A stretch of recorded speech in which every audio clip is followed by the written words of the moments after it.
So, you've got a great idea, right? Maybe a game changer. But what's next? How do you take that spark and turn it into something real, something people will actually use or buy? Well, that's exactly what we're going to break down. We're here to give you the map. All right, so let's get right into it. We're looking at a super clear 4-stage roadmap.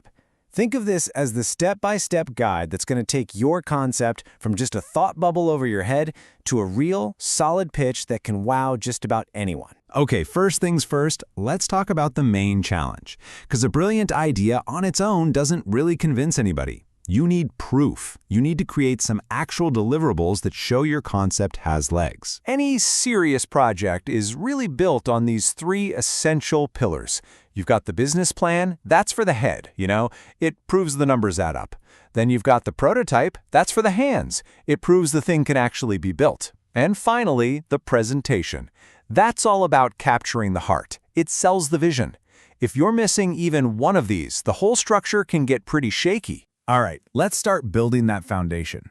We're talking about the business plan. And you should think of this as less of a boring document and more like the actual instruction manual for your future company. So a really solid business plan has to answer 6 key questions. Your executive summary? That's your hook. The marketing and ops plans? They detail how you're actually going to run the business day to day. The financials? Prove it can make money. And the management and timeline sections show who's going to do the work and when. Put them all together, and you've got a complete story. A huge part of your marketing plan is sizing up the competition. You can't just pretend they don't exist. You have to be brutally honest and compare your product, your price, and how you promote it against theirs. Where are they vulnerable? Where are you a rock star?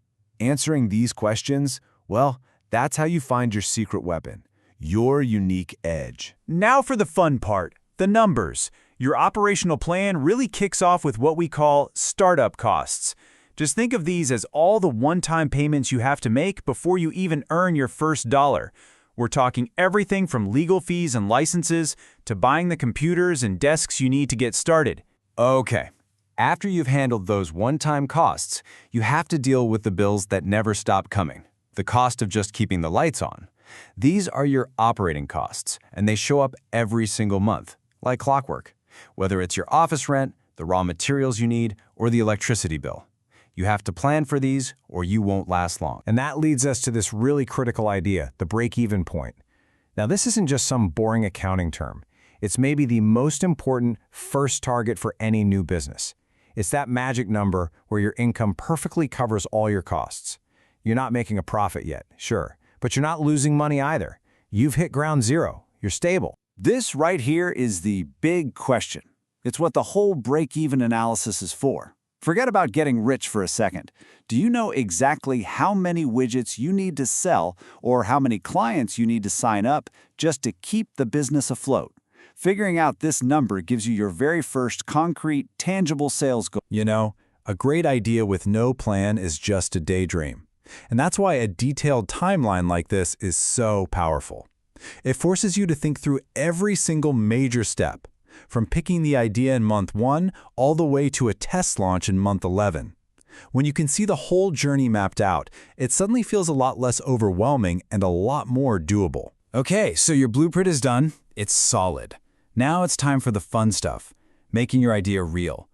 This next phase is all about getting off the paper and into the real world. We're talking about building a prototype and crafting a presentation that really sells the dream. A prototype is not the final, polished product. Not even close. Its job is strategic. It's a working model that proves your idea actually works. It's your chance to test the design, find the bugs, and get some priceless feedback before you go and spend a ton of money on the real thing. So when it's your turn to present, remember, you're not just reading a report. You're putting on a performance. And every performance has rules. To really nail it, you've got to be quick, 10 minutes tops. It has to be a group effort with everyone on the team taking part. And most importantly, you have to be creative and engaging. Because let's be honest, a boring pitch for a brilliant idea is still a boring pitch. And that brings us to the final stage, the judgment. After all that planning, building, and practicing, how does your project get scored? This is the moment of truth, where you find out if all that hard work paid off. So where should you focus your energy? I mean, what really matters? Just look at how it's weighted.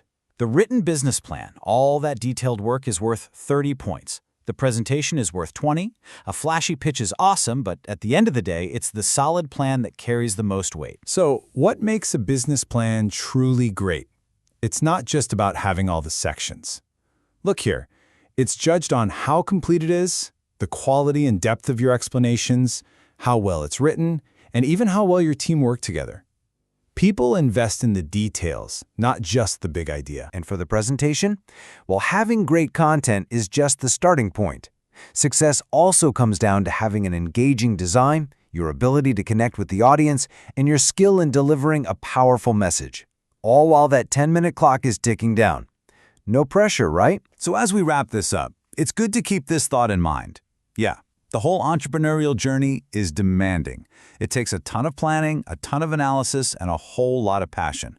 But building something of value with your own hands through honest work, well, it doesn't get much more rewarding than that.